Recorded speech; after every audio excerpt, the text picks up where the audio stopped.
Janet Nepales, GMA 7 Philippines. Long. Congratulations, Luca, on this amazing film. Do you describe it as a psychological thriller or a drama? Or I think it's a movie that definitely wants to be putting you on the edge of your seat. So definitely it's a thriller. And of course, it's a psychological drama because it's a movie that depicts and portrays flawed characters with all their flaws and with all their lies and with all their ambitions. Yeah.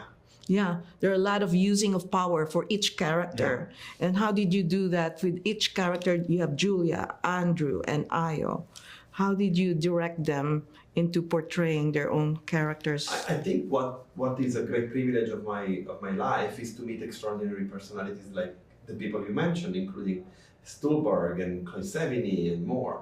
The thing that I found attractive to me is that I get to know these personalities, and I try my best to talk to each of them individually the way I think, the way in which the conversation should go with each one of them, you know? So like maybe one conversation with Andrew about the concept of truth or power goes into a direction that wouldn't go in my conversation with Julia, but what is beautiful is to see how the performances eventually collate together on screen. Mm-hmm. There's really magnetism with the scenes of Julia with Andrew or with Io, you know. But also Michael also steals some scenes with his natural joy and, you know, abundance and of glee. Michael plays Frederick. Frederick is, of all these people, the only one who is capable of showing his fragilities and actually love. And I think when someone is able to love and is able to show the fragility of that position and to go for it, I think it's the best. It's the most fantastic person I can think of, and it becomes the strongest. Mm-hmm. The other people in the movie are kind of like so much entangled in their own minds of trying to see how they can show themselves in the best light possible. How can they get something they want? Frederick doesn't want anything. He just wants to love. Mm-hmm. It's so sweet. There's really chemistry between the Julia and Michael as well. Yes. The yin and yang. Yes. Yes.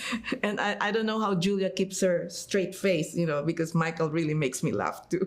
Well, there was a lot of levity on set, to be honest. The days were really fun.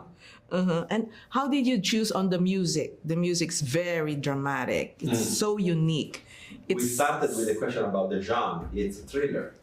So we wanted a tense music to... First of all, the movie starts with the sound of the metronome.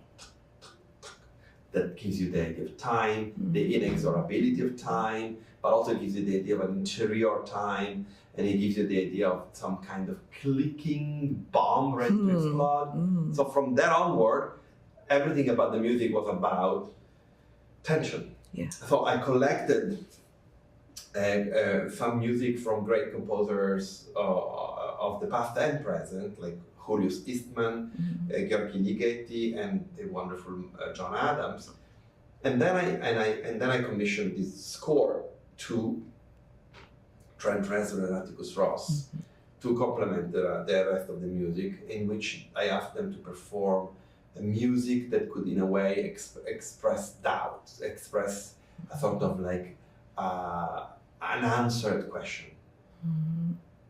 It's very memorable. It prepares you for the next scene, you know. And about the one take wonder, Julia Roberts, also the one take of Andrew and Julia. How was the directing that scene? You mean in general, like doing the movie with one take only, or That scene, the confrontation scene. Oh, well, it's interesting because sometimes, because they're very charged scenes, you expect that they go on set and they're going to be very intensely focused. And in fact, in between takes, everything is super light. Sometimes they're really focused in a way that it spills over the in-between takes.